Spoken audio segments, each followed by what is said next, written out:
Estamos ao vivo. Bom dia, bom dia, bom dia. Chegamos para mais uma terça da facilitação. O nosso Tuesday for Facilitation está aqui o meu tezinho. Hoje é terça-feira.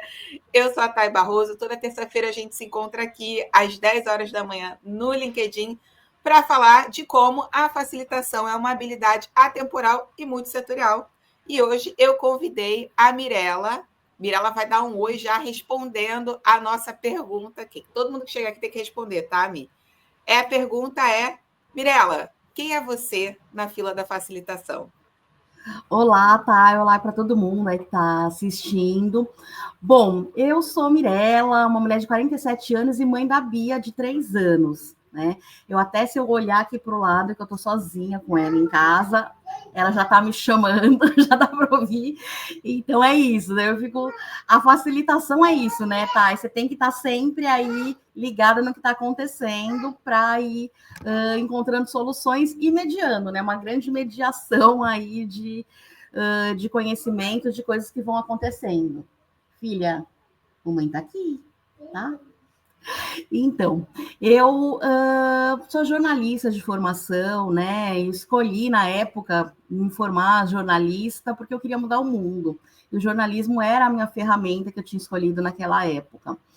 E em 2003 eu fui para Moçambique e lá eu conheci o campo do desenvolvimento internacional, né, desenvolvimento socioambiental, da ajuda humanitária, e daí eu decidi que eu poderia mudar o mundo de outra forma, sendo uma trabalhadora nessa área, nesse campo de desenvolvimento socioambiental.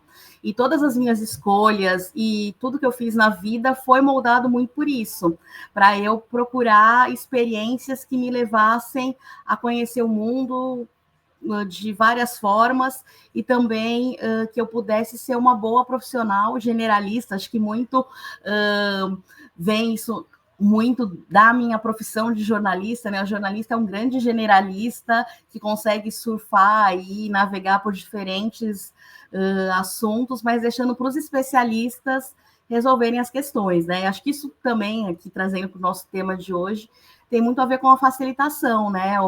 A pessoa facilitadora é uma grande mediadora, né? E é uma pessoa que consegue fazer, tem aquelas habilidades para fazer com que o conhecimento circule entre pessoas, entre diferentes pessoas, né? Então, isso foi me levando a conhecer vários países, a viver em vários contextos diferentes e até chegar de volta para o Brasil.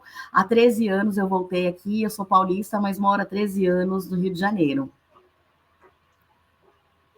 Mirella, eu acho muito legal isso, porque ultimamente, na última semana, está rolando uma discussão aí, não me chame de generalista, me chame de generalista, como se ser generalista fosse uma coisa depreciativa mesmo, né? Que, inclusive, a chamada para esse encontro era empresa não é ONG, que também é uma forma depreciativa de ver um trabalho Exatamente. extremamente importante. E aí, Mi, é muito legal porque a gente se conectou, né, através de amizades, pelo LinkedIn, muitos anos ali, uma curtindo a outra pela internet, e ao longo desse. Quando a gente se conheceu lá, muito tempo atrás, eu nem tinha jornada de também ter ido trabalhar em África, né, de também ter ido morar em outros países, já tinha até em alguns, mas foi um processo ao longo desse tempo, e eu acho essa jornada, né, de se entender em movimento muito interessante. Conta do primeiro projeto lá em Moçambique, não foi? A primeira vez que eu morei no continente africano foi em Moçambique, né? Fui trabalhar numa ONG, trabalhava com crianças que não tinham documentação.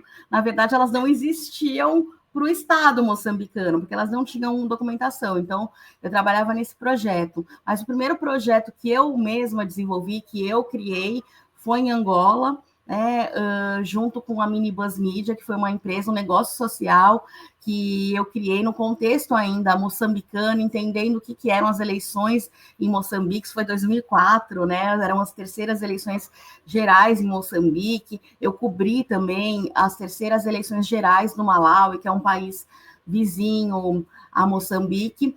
E daí eu percebi que seria muito mais poderoso ensinar para as pessoas que moravam lá, os moçambicanos, as pessoas do Malawi, o que era a produção de informação, o que era, na verdade, o direito à comunicação. É o direito de você produzir informação, de você circular essa informação que você produziu, né? De você ter também a agência para consumir o tipo de informação que você deseja consumir.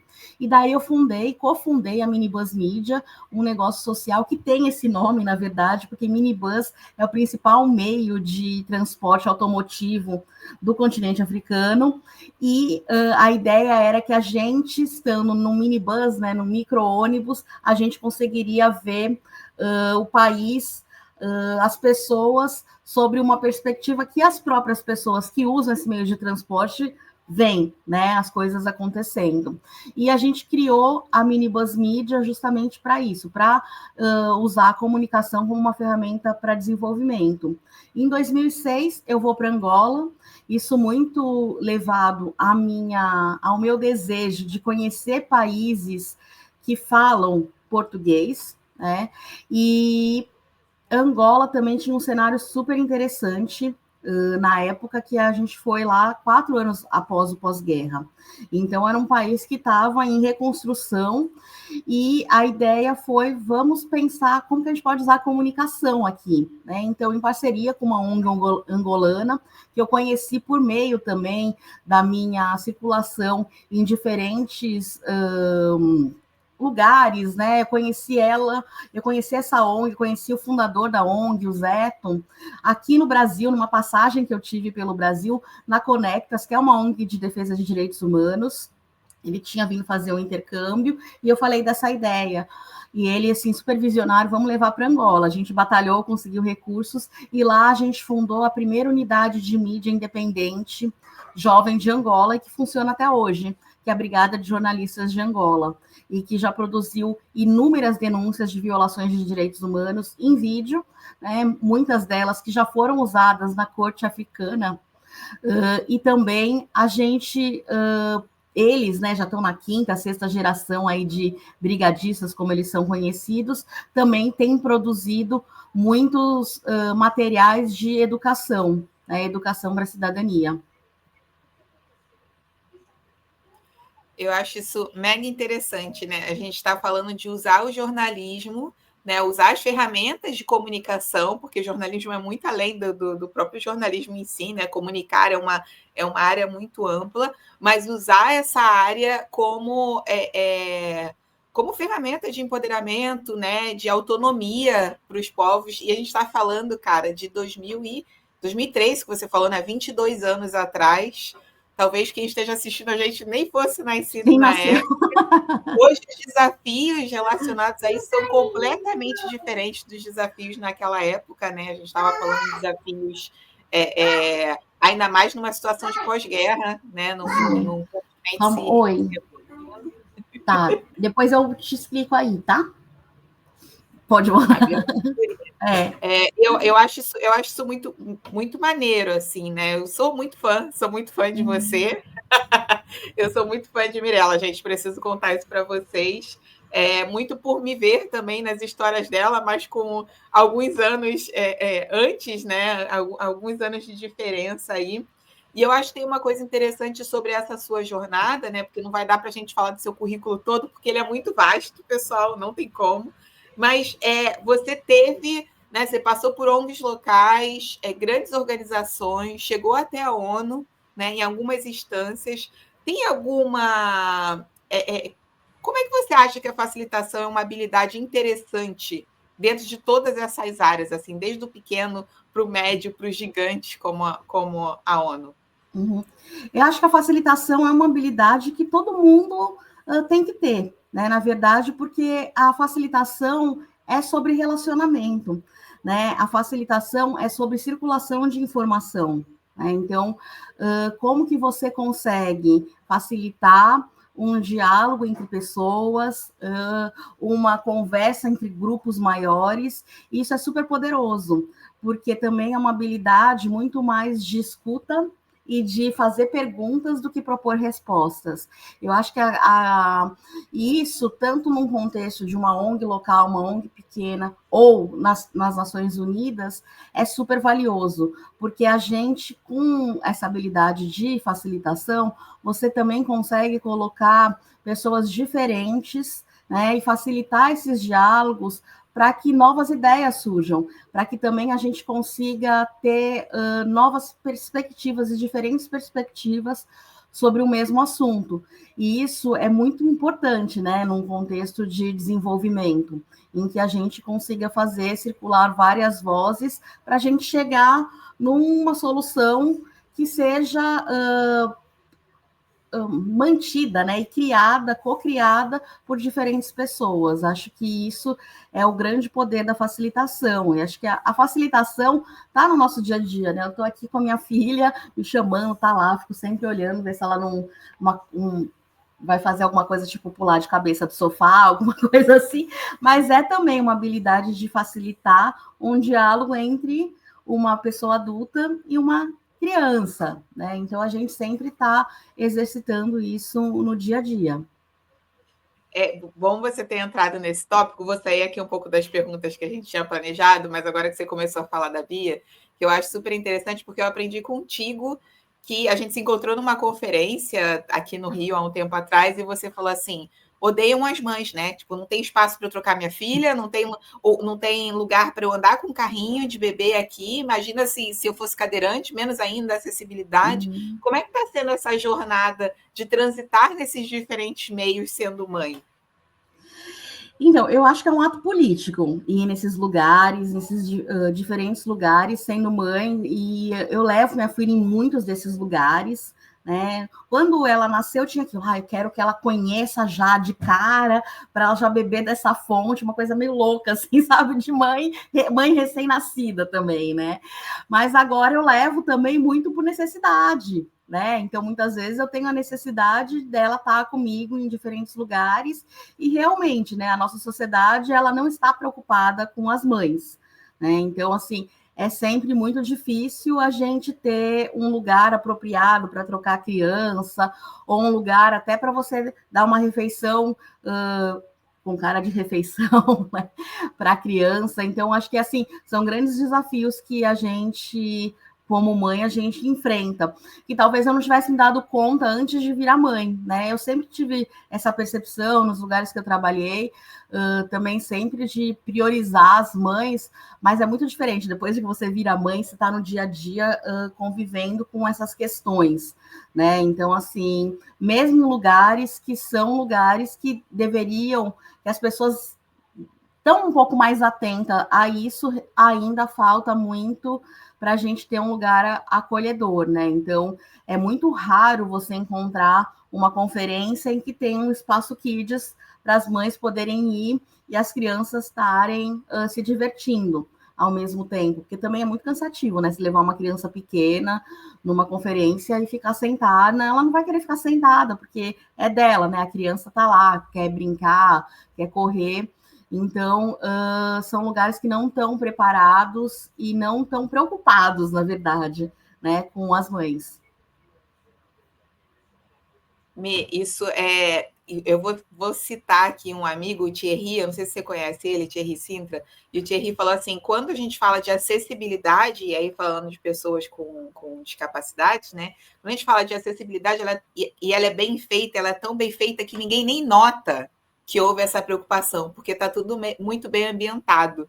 Acho interessante você falar isso sobre a criança não quer ficar parada sentada, nem a gente, né, Mirella? Nem a gente quer ficar parada sentada. A gente não tem mais essa habilidade e os eventos, as experiências, elas precisam ser pensadas de uma maneira sistêmica e integral, não só comercial. Vamos colocar o máximo de pessoas juntas ao mesmo tempo, e aí você está aqui olhando para uma palestra, ali tem outra, ali tem outra. A gente também não quer estar mais nesses eventos, né? Nesse formato. A gente quer ser cuidado também e a gente quer que os nossos sejam cuidados. E aí, não só as pequenas e os pequenos, né? Mas também os mais velhos, né? Esse lugar de os mais velhos, as pessoas que precisam sair daquele furdunço e se se autorregular, né? A gente fala muito de autorregulação no contexto de pessoas com autismo e tudo, mas todo mundo precisa de autorregulação, tá, gente? Acho que umas mais, outras menos. Quando você aprende que às vezes você precisa né, tomar ali o seu tempinho para ficar calminha, para poder retomar, né? Então, isso é super importante, trazer para esse lugar das experiências, né, essa inteligência da acessibilidade para todos, e para todos, não só as pessoas com discapacidade, para todas as idades, né? Eu ouvi uma das plenárias recentes que a gente fez, tinha lá uma frase na sistematização, né? Os engravatados precisam ouvir as crianças e as voinhas. Estava escrito voinhas, eu achei tão fofo. E, trazendo agora para o nosso contexto, né, mais atual, eu lembro que ainda antes de você começar a Sul, né, você já estava falando, gente, esse negócio de inteligência artificial aí, cara, pode ser muito transformador. E aí a gente tem uma parcela grande da população pensando, ferrou, vou perder meu emprego, acabou. E aí você veio pensando assim, gente, a gente tem uma possibilidade muito grande, né, dentro do seu conhecimento, dessa diversidade de organizações e escalas de organizações, de trazer aí uma possibilidade de usar a inteligência artificial para o impacto, e principalmente o impacto organizacional dentro do terceiro setor. Conta um pouquinho para a gente sobre a Sul. Sim, então a Sul, ela chegou na minha vida, na verdade, foi uma co-construção, né? Mas muito pensando no momento de vida que eu estava, no momento de vida que eu vislumbro também estar, né? E pensando muito também na questão da própria empregabilidade, né? Então, daqui a pouco eu tô fazendo 50 anos, e a gente sabe que o mercado formal de trabalho, cada vez, ele é mais enxuto para pessoas mais velhas, né? Acho que depois do 40, você começa a sentir um pouco disso, e depois dos 50, então ele é muito enxuto, né? Eu trabalhei até numa organização, numa startup de inclusão produtiva de 50 a mais, e o discurso que tinha de todo mundo que fazia 50 anos era: eu estou no melhor momento profissional da minha vida, né? Que agora eu tenho conhecimento, mais conhecimento e também mais discernimento do que eu quero, mas o mercado de trabalho não me quer, né? Então, pensando muito nisso, pensando também como que poderia trazer uma inovação para o setor de impacto socioambiental, comecei a mergulhar no campo da inteligência artificial generativa. E daí, com o Pedro, que é o meu sócio, a gente construiu a Sul, que é justamente para trabalhar a inteligência artificial para impacto socioambiental.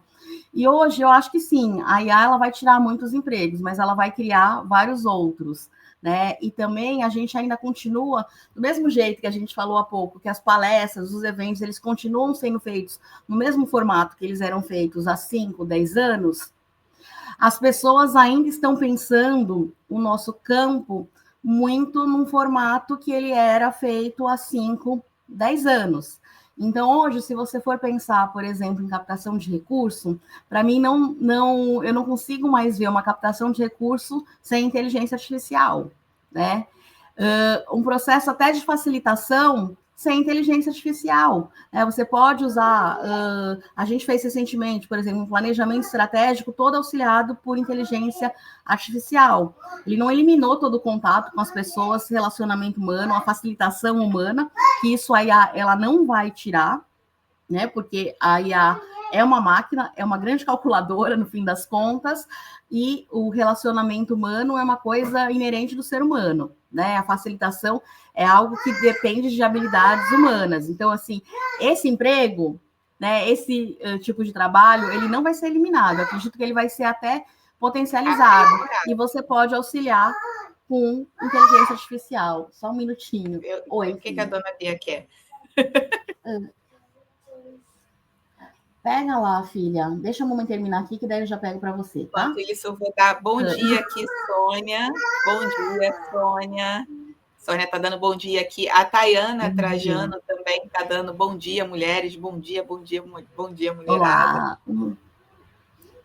Isso é muito legal, porque eu escrevi um texto justamente sobre isso. Assim, essa é uma preocupação que eu não tenho. Eu acho que desempregada não ficarei. Inclusive, né, o objetivo agora é treinar mais facilitadores, porque eu acho que a inteligência artificial ela veio muito nesse lugar para apoiar a gente, né? Para incrementar, para melhorar. E dentro desse lugar de calculadora, análise de dados pode ser muito bem feita. E isso é uma coisa que a Sim. gente bate na cabeça e não é. Análise de dados não é muita criatividade, né? Tem um fator muito grande de criatividade, mas é uma habilidade muito dura, assim, dentro desse processo. Então, eu consigo vislumbrar completamente esse eu chamo as minhas IAs de meus assistentes. Tem os meus Uhum. assistentes e Cássio. Cássio é esse aqui, ó, que é Ah, o é? meu computador. Não, eu acho ótimo. Ontem, por exemplo, a gente estava assim, veio um pedido para a gente fazer um processo, treinar um pessoal em elaboração de projetos e captação. E da primeira coisa que eu pensei foi assim, cara, hoje não dá para a gente pensar em elaboração e captação sem IA. Mas o pedido não estava contemplando IA, né? E que eu acho que é aquela velha lógica de pensar, estou pensando em elaboração e captação como eu pensava o ano passado. Há muito tempo, né? O ano passado, o ano retrasado. Mas hoje, se você for dar uma oficina de elaboração e captação, tem que falar de A, né? Senão, as pessoas que estão sendo formadas, elas já vão sair atrás, se elas não tiverem esse conhecimento. Até porque quem está analisando também está usando IA. Então, é Exatamente. importante entender essa linguagem. É porque, assim, eu recebo, trabalho muito com a sociedade civil, né? E eu recebo muito. As pessoas estão com medo, né? Como qualquer ferramenta, até porque tem alguns itens que de fato esbarram na segurança das pessoas, na segurança da informação, que é tudo muito nebuloso para a gente ainda, e de fato a gente não cuida da segurança das nossas informações institucionais, né? E aí, quando a gente fala de defensores de direitos humanos, quando a gente fala de organizações que trabalham com dados muito sensíveis e sigilosos em relação a que envolve a segurança de pessoas, envolve a vida de pessoas, né? Ainda tem uma ainda tem um certo rechaço, assim. Aí eu queria que você falasse um pouquinho mais de como é que vocês estão tratando isso na Sul também. Sim, acho que a grande preocupação é o uso responsável, ético e também com preocupação ambiental, né, sobre inteligência artificial. Quando eu for falar com ONGs de direitos humanos, por exemplo, são as que têm mais receio realmente do uso de IA, e muitas não querem nem ouvir pensar em IA. Mas o que assim, o que eu acho que acontece é quando você precisa conhecer os mecanismos, como que a IA, né, funciona, nem que você não vá usar uma IA generativa, mas você precisa conhecer para estar mais protegido. O desconhecimento vai te levar para um caminho de uma desproteção completa. E querendo ou não, tá todo mundo usando IA no dia a dia, mesmo sem saber, né? Então, o Waze é apoiado em IA. Se você, em qualquer lugar que você vai, que tem uma catraca, que você precisa fazer um reconhecimento facial, tem vários prédios comerciais que você entra e você precisa fazer o reconhecimento facial, é uma IA. O teu banco, ele está usando IA contra a fraude. Quando você recebe uma ligação no celular que ela está possível spam, é uma IA que está informando isso. Então, assim, a gente já está usando IA, mesmo sem saber, mesmo sem se dar conta que a gente está usando IA, porque a IA não é uma coisa nova, né? A IA generativa, assim, essa do ChatGPT, que o ChatGPT trouxe para a gente, ela é mais recente, mas a inteligência artificial realmente não é uma coisa nova, então a gente já está usando isso, né? E agora é saber como navegar nesse mundo de inteligência artificial generativa, que é essa que a gente conversa com uma linguagem natural com ela para obter os resultados, né? Então, o que eu sempre oriento é conheça os mecanismos por trás de uma inteligência artificial, porque isso vai garantir que você consiga usá-la de uma forma mais responsável e também mais segura, né? Acho que o desconhecimento te coloca num caminho de insegurança. Cara, isso é eu trabalho muito com a sociedade civil, mas também trabalho com Eu estou te multinacionais, com ouvindo. grandes empresas de Então, tecnologia, e eu acho interessante isso, porque foi enquanto talvez muitas organizações da sociedade civil, olha ela! Enquanto a gente está olhando aí para uma sociedade civil, né, com medo, né, e que está sendo atravessada pelo assunto da segurança da informação e do uso da inteligência, a gente tem as empresas de tecnologia preocupadíssimas, criando as próprias IAs internas, né, as IAs regenerativas internas. Bom dia, Bia. Bom dia, meu amor. Bom Fala dia. oi. Oi. Oi. Congelou? Ela congelou, tá ouvindo e congelou. Oi, bom dia, bebê. Fala, filha, eu tô falando com você. Nossa figurinha.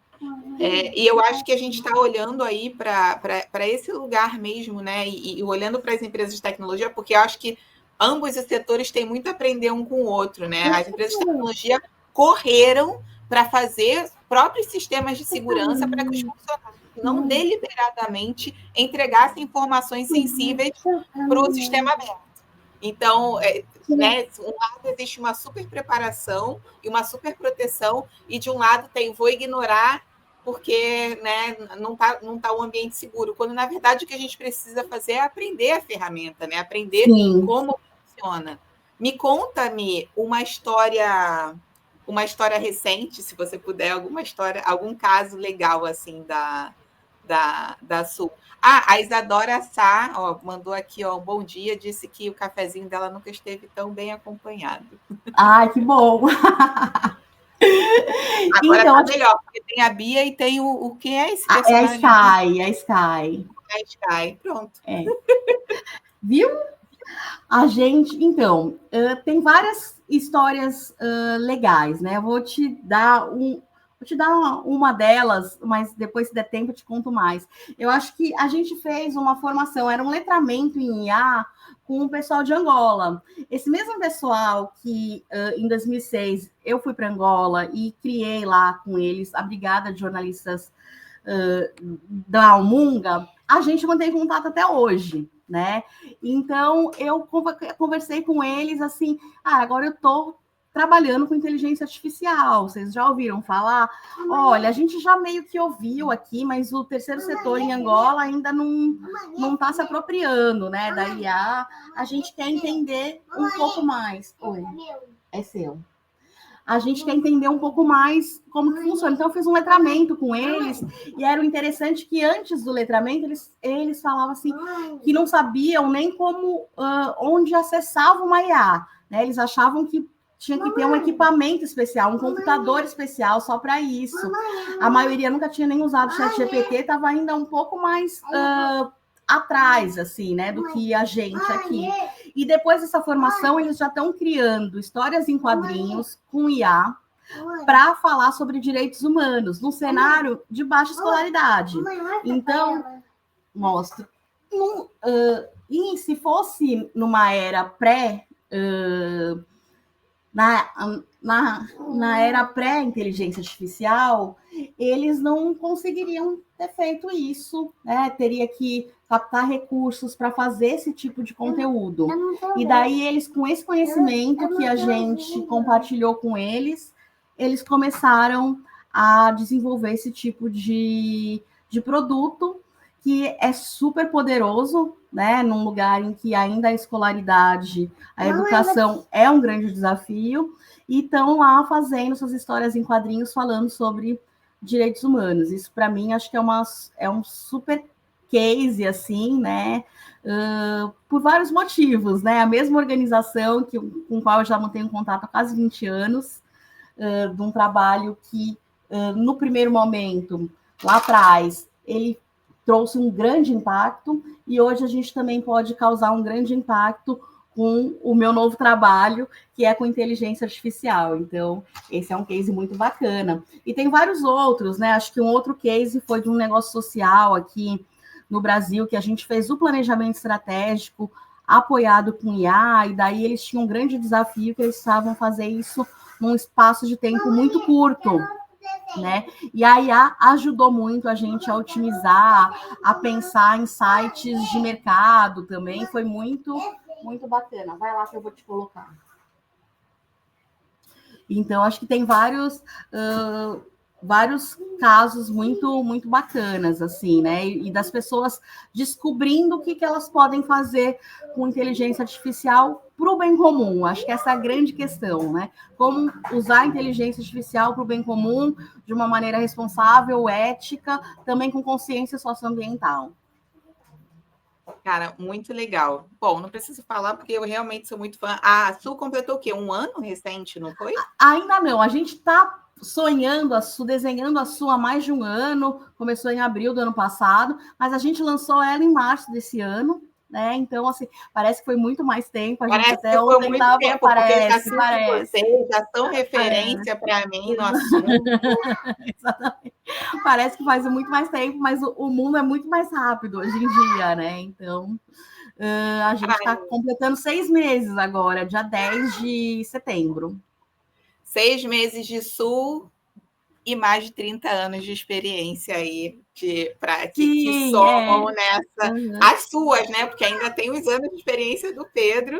Exatamente. Então a gente soma isso tudo e a gente deve ter aí uns 50 anos de experiência para colocar nesse repertório desse projeto novo. Então, a gente chegou aqui nos nossos 30 minutos, eu vou deixar você dar umas palavrinhas finais, mas eu acho que isso é importante pensar, assim, porque quando a gente pensa em repertório, né, em construção, vai muito além da consistência de já estar numa empresa, numa organização pela vida inteira, né? Não é sobre ser generalista, porque não é nem um pouquinho simples saber se relacionar com diversos setores, com diversos atores, com diversos idiomas, porque você precisa falar diversas linguagens, né, para você estar nesse meio, e principalmente no meio desse processo se atualizar para as linguagens correntes, né, para seguir cuidando daquele propósito que você já deve ter acessado há muitos anos, porque você trabalha com impacto há décadas. Sim. Então,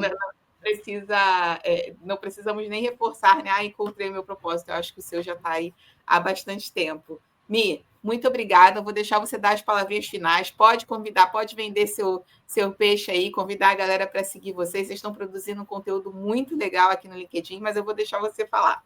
Não, bacana. Então, convido todo mundo a acessar nosso site, que é suainteligência.com.br, e seguir a gente no LinkedIn, que a gente posta todo dia útil, tem um post novo, a maioria são conteúdos sobre IA para o bem comum, né, curiosidade sobre inteligência artificial e um ou outro post sobre o que a gente está fazendo, né? Então, a gente prefere colocar mais conteúdo para as pessoas irem se acostumando mais com IA mesmo, aprendendo junto com a gente sobre inteligência artificial para impacto socioambiental no LinkedIn. Só para finalizar, uma coisa que eu sempre falo para o Pedro, cara, quanto tempo a gente demorou para criar a Sul? Eu falo que foram 47 anos, né? A Sul só é o que é hoje porque eu tenho 47 anos, mais de 2 décadas de experiência no setor.